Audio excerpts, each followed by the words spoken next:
Hello students, how are you? कैसे हैं आप सब? उम्मीद कर रहे हैं कि आप लोग अच्छे से अपनी पढ़ाई कर रहे होंगे। आज के सेशन में हम लोग अपना एक नया चैप्टर शुरू करेंगे, डिफरेंशियल इक्वेशन।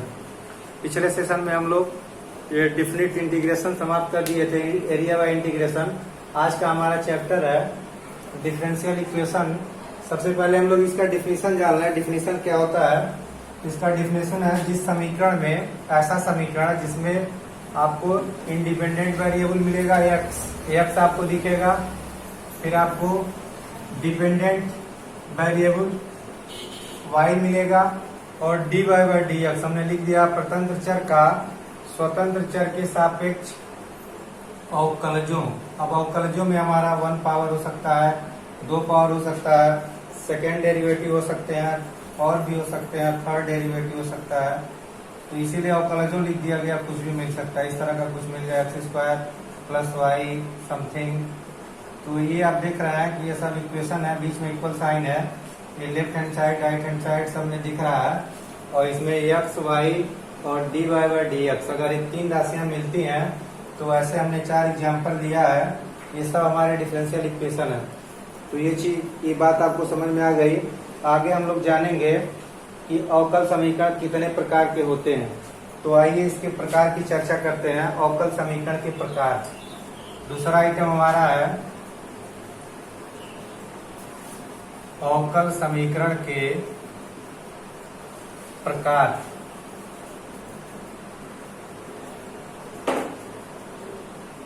तो अवकल समीकरण हमारा 2 प्रकार का होता है, एक ऑर्डिनरी होता है और एक पार्शियल होता है।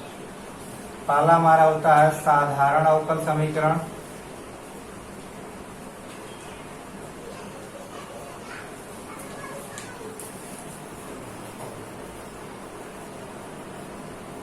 जिसको ऑर्डिनरी डिफरेंशियल इक्वेशन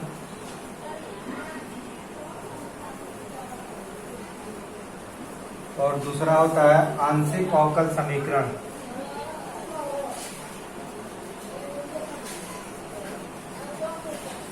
आंशिक अवकल समीकरण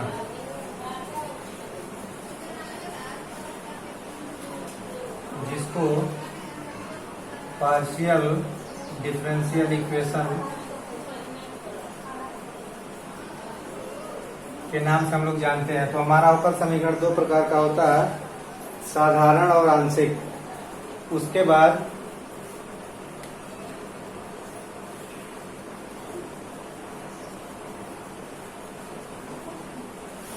ये जो हमारा 2 प्रकार होते हैं, साधारण अवकल समीकरण और आंशिक अवकल समीकरण, हम लोग इंटरमीडिएट स्तर में ये पहले टाइप का अध्ययन करते हैं। यानी यहाँ जो भी हमारा अध्ययन का विषय वस्तु है वो हम लोग सिंपल डिफरेंशियल इक्वेशन या ऑर्डिनरी डिफरेंशियल इक्वेशन का अध्ययन करेंगे इंटरमीडिएट सिलेबस में। आगे के सिलेबस में हम लोग इसके बारे में भी अध्ययन करते हैं। तो ये 2 प्रकार के होते हैं। इसमें अध्ययन का विषय वस्तु हमारा है सिंपल डिफरेंशियल इक्वेशन या ऑर्डिनरी डिफरेंशियल इक्वेशन। तो अब आइए, डिफरेंशियल इक्वेशन जो भी हमने यहाँ लिखा है ये सब ऑर्डिनरी टाइप के हैं। इसको हम लोग ऑर्डिनरी डिफरेंशियल इक्वेशन भी कह सकते हैं या सिंपल में हम अवकल समीकरण तो इसको कहेंगे ही। उसके बाद अगला आइटम हमारा है इसकी कोटि और घात। अवकल समीकरण की कोटि क्या होती है और घात क्या होता है।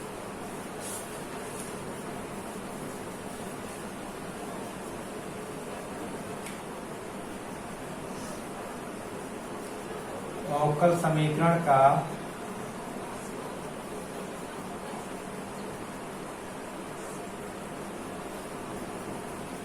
घात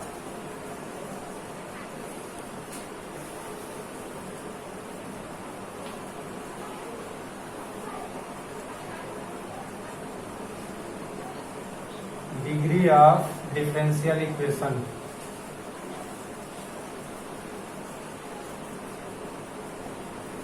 और दूसरा आइटम है अवकल समीकरण की कोटि।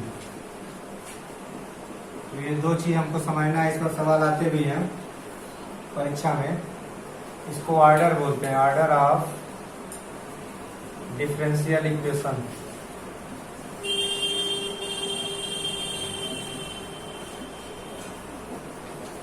देखिए घात को समझ लिया जाए, जैसे आप छोटी कक्षाओं में पढ़े हैं बहुपद का घात, तो मैं वहीं से थोड़ा रिलेट कर रहा हूँ आपको। कोई भी अगर पॉलिनोमियल दिया होता है, जैसे हमारा कोई पॉलिनोमियल है f(x) = ax³ + 3x² + 5x plus something, ये हमारा एक पॉलिनोमियल है, तो हम लोग इसके घात की बात करते हैं। इसका घात कितना होगा, तो हम लोग सबसे बड़े घात की बात कर लेते हैं, यानी सबसे बड़े घात को ही किसी पॉलिनोमियल का घात मानते हैं। जैसे यहाँ 3 भी है, 2 भी है, 1 भी है, 0 पावर भी है, तो इसके घात की बात करेंगे तो सबसे लार्ज पावर, सबसे बड़ा पावर। वही कहानी यहाँ भी चलती है, अवकल समीकरण का घात, इसमें भी सबसे बड़े घात को लेते हैं, लेकिन ध्यान देते हैं कि सबसे बड़े अवकलज के घात को, यानी हमारा परिभाषा, इसकी ये परिभाषा भी लिख लिया जाए, सबसे बड़ी अवकलज की घात को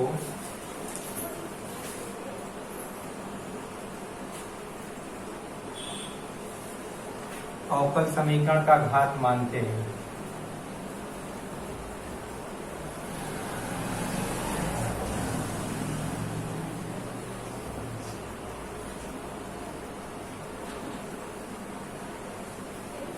एग्जाम्पल से इसको हम लोग समझते हैं।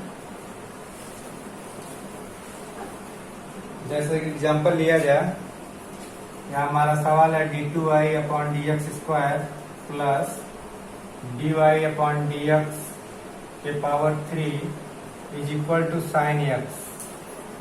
इसका हमें घात बताना है, किसका घात कितना होगा।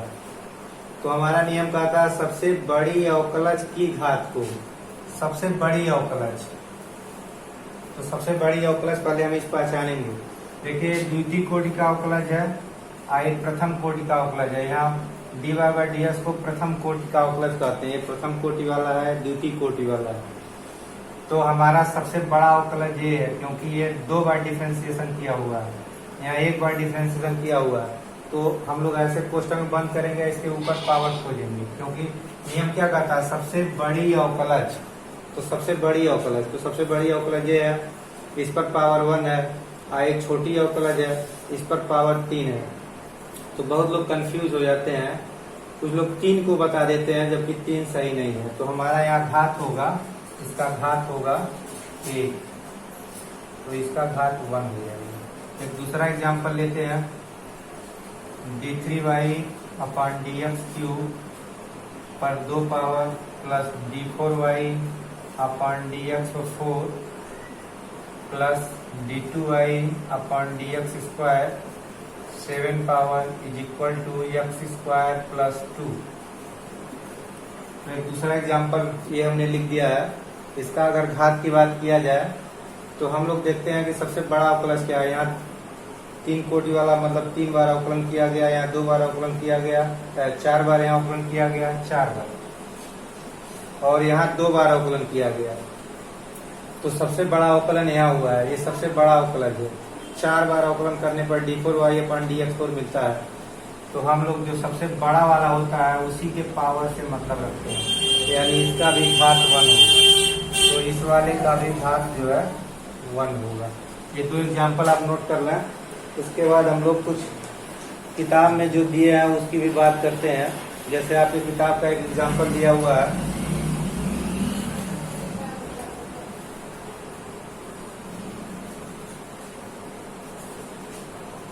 एक तीसरा एग्जाम्पल लिया जाए,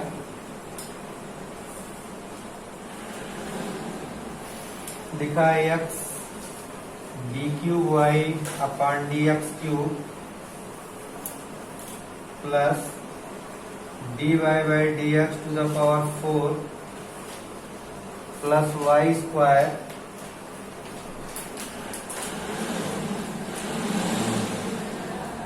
= 0। तीसरा एग्जाम्पल ये है, इसकी घात हमें बतानी है। तो इसके घात को ध्यान दें तो सबसे बड़ा अवकलज यही है, या तो एक अवकलज है, प्रथम कोटि का अवकलज है, तृतीय कोटि का अवकलज है, तो सबसे बड़ा अवकलज ये है, तो इसकी घात 3 हो जाएगी। तो इसका घात हो गया 3। उम्मीद करते हैं कि आप लोगों को समझ में आ गया होगा, घात आप लोग निकाल लेंगे। दूसरा आइटम हम लोग देखते हैं, कोटि को ध्यान देते हैं। अवकल समीकरण की कोटि।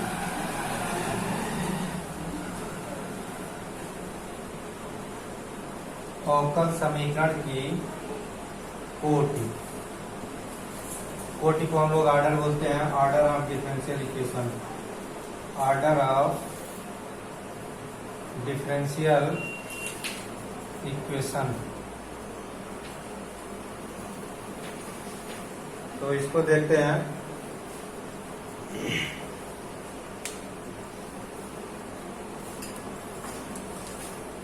तो कोटि में यही इस एग्जांपल से भी आप समझ सकते हैं। कोटि का मतलब होता है जिसमें सबसे ज्यादा बार डिफरेंशिएशन किया गया। अगर इसके कोटि की बात कर रहे हैं, इसी एग्जांपल को मैं ले लेता हूं यहाँ भी। तो कोटि का मतलब सबसे अधिक बार अवकलन। जैसे इसका कोटि होगा 2। इस डिफरेंशियल इक्वेशन का जो कोटि है वो 2 है, क्योंकि द्वितीय कोटि का अवकलन जिसमें दिख रहा है।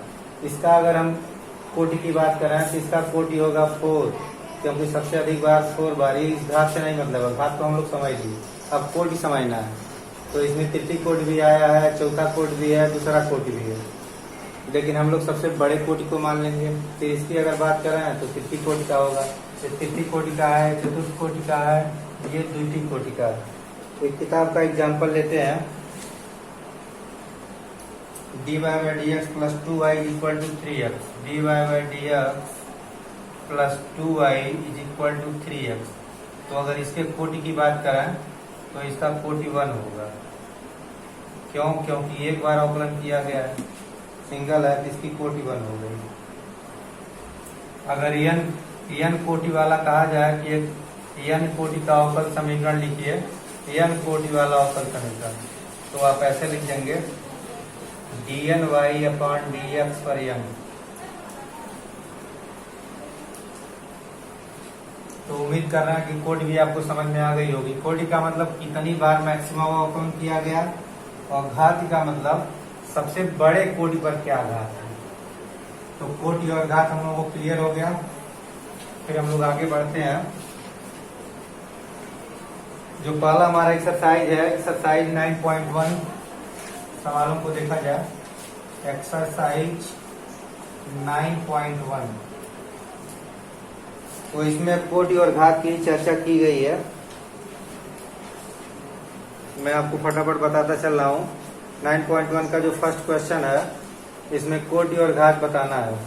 तो अगर घात की बात करें तो घात 1 होगा, कोटि की बात करें पहला सवाल तो कोटि 3 होगा।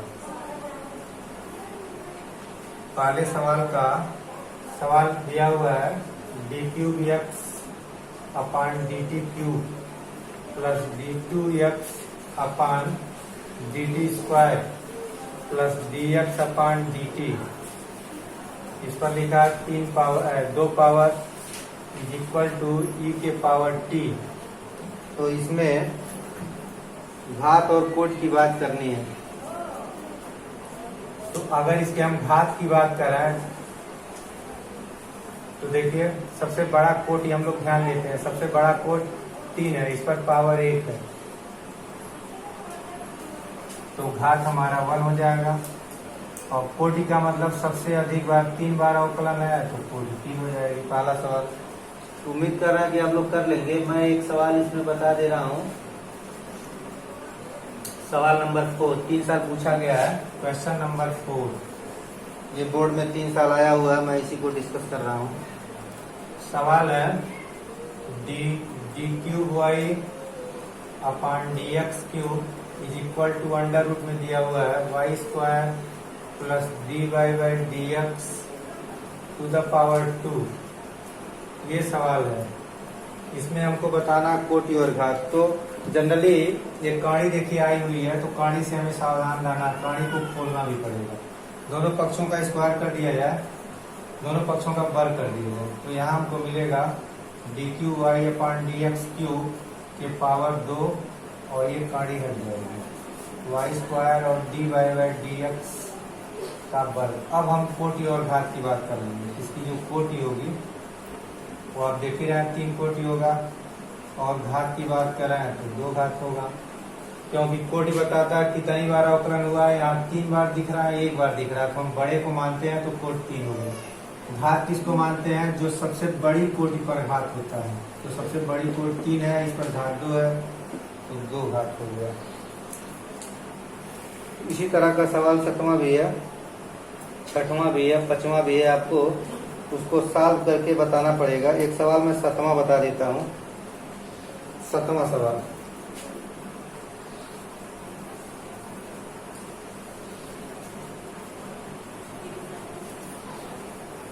तो क्वेश्चन नंबर 7 है 1 plus D Y by D X, इस पर 2 पावर और अंडर रूट में सवाल है equal to C D two Y D X square कोष्टक में 1/3 पावर। तो सबसे पहले जो हमारे भिन्नात्मक पावर होते हैं उसको गायब करना पड़ता है। देखिए भिन्नात्मक पावर है, यदि 1/2 को भी भिन्नात्मक पावर कहेंगे, ये भी हमारा भिन्नात्मक पावर है। तो भिन्नात्मक पावर से हम अपना डिसीजन ले नहीं पाते हैं, तो हम लोग पहले इसको सिंपल पावर में चेंज करेंगे। तो सिंपल पावर में इसको चेंज कर दिया जाए। दोनों पक्षों का स्क्वायर नहीं करेंगे, क्योंकि स्क्वायर करेंगे तो भिन्नात्मक घात कभी ये तो हट जाएगा, नहीं हटेगा। तो यहाँ इस अगले स्टेप में इसको ऐसे लिख दिया जाए D Y by D X का वर्ग, और इस कंप्लीट पर मैं 1/2 पावर लिख देता हूँ, और इसको अभी उतार लिया जाए D two Y D X square, और इस कंप्लीट पर 1/3 पावर है। तो इसका भिन्नात्मक पावर गायब करने के लिए हम 2 और 3 का एलसीएम लेंगे। 2 और 3 का एलसीएम 6 होता है, 6 होता है। तो हम दोनों पर 6 पावर लगा दे रहे हैं। तो लिखेंगे दोनों पक्षों का घात 6 बनाने पर, दोनों पक्षों का घात 6 बनाने पर।